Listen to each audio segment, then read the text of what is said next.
You are going to be so happy you dropped by this episode of Media Champions. Hey, gang, it's your host, Mary Therese Griffin in Atlanta. Today, so excited to have on the program, we have Steve Kilberg. He is with SKRP Media, and he joins us today to offer some sage advice on how to navigate through this world of media and marketing. Steve, welcome to the show.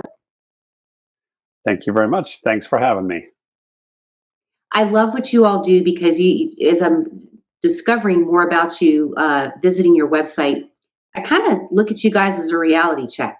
You know, you're helping people understand the meat of what it is that they're doing because they know they have to advertise, get their word out, market, all of that.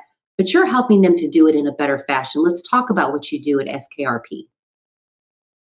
Yeah, so I primarily focus on e-commerce businesses and helping them grow and scale so they can actually exit their business in the next 18 months to 3 years is the ultimate goal.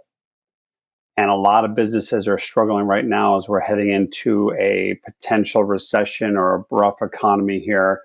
A lot of people are concerned about the future, and so they're kind of scrambling to decide what they want to do, but they really aren't ready to sell yet. So I'll come in as a strategic advisor, a consultant, and help them navigate and get some things kind of lined up and buttoned up so they can get ready to sell the business ultimately for the highest amount. And you know that brings up a very valid point when you're talking about working with the now and the way that the times are changing.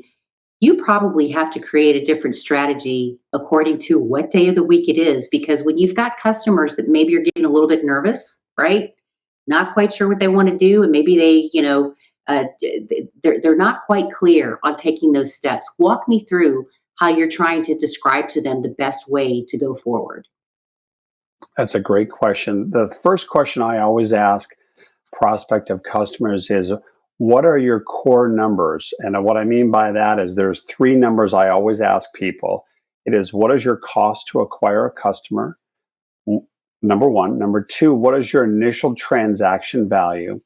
And number 3, probably the most important, is what is your lifetime value per customer?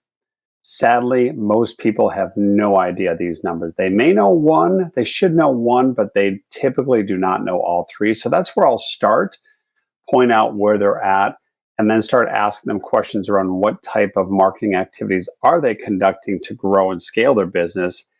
And then we dig further from there. And a lot of times it starts with that foundation of limits. Let's understand where you're at, so then we can make some strategic decisions on what platforms we can leverage from an online media perspective to grow and scale your business. Outside of that, if there's other opportunities for those businesses to acquire assets so they can grow that much faster, I will advise them on that and do a whole bunch of work around the scenes or behind the scenes on that. But the short is there's a variety of businesses that are struggling right now due to a variety of reasons. They might just be at a point where they're just ready to sell, or they can't figure things out themselves. They've thrown their hands up. And so we will help a customer then look for those opportunities. If it makes sense, we'll roll them into that business, or they'll buy pieces of that other business as an asset, because that's actually the quickest way to grow. So to give you more granularity, let's say a business is doing, just for the sake of a round number, $100,000 a year. They want to double or triple so they can sell in the next couple of years. And we go through those first numbers I mentioned, or at least those data points on cost per acquisition, lifetime value, initial transaction value. And we'll get those numbers dialed in. But then if it makes sense for them to acquire an asset where they can really scale that much faster, such as acquiring an email list or even acquiring another business, we'll explore that option. And a lot of people think that they need money to go and buy another business. And that is so far from the truth. It's not even funny. So I will help them use creative tools, A, to find these businesses or these business assets, and then B, to negotiate and navigate that so they can scale that. So then they can roll that in, scale their business so we can ultimately sell that one, again, in that 18 months to 3-year time frame. You know, I let you said the word scale a couple times, and I'm the queen of analogies. But going back to your number 3 that you asked people, let's use the word scale. Let's talk about fishing, right? Thank God for you. Okay, thank God for Steve, because you're helping people realize that you can't just catch the fish. You got the fish. What are you going to do with it? And that means, I don't know, relationship building. You're talking, months, years down the road. How are you going to keep those customers where you want them so that you can grow your business? And I'm sure that that's part of the education that you give to your clients. Am I right? Because everybody wants the money now, but you're thinking way ahead of the game. They're looking at the 10,000 foot view. You're giving them the 30. 100% correct. So really it comes down to that exact point of building a relationship with your customer. And there are various ways to do this, but you want to build that relationship so you can sell them more products and services, and will ultimately roll into your value of your business being that much greater. So if I've got 10,000 customers that are paying me, the lifetime value is $1,000, that business is a lot more valuable than a business that has 100 customers at just a couple $100 in value.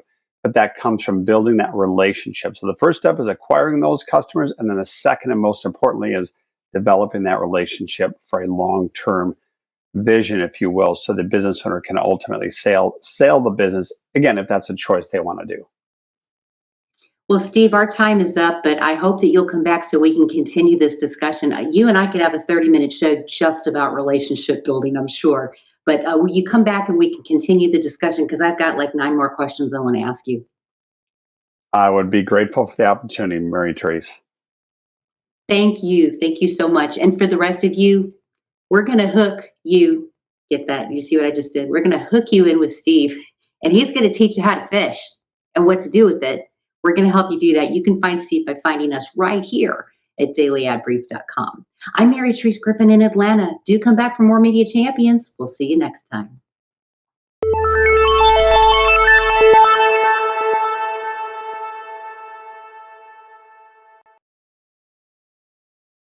Simplify presents Addressable CTV, combining the power of TV with the targeting and attribution of digital. Simplify's Addressable CTV delivers massive reach with the ability to scale without sacrificing precision. TV buyers can generate incremental reach with household-level targeting, frequency controls, reporting, and insights. To learn more about Simplify's Addressable CTV and what it can do for your clients, visit simply.fi.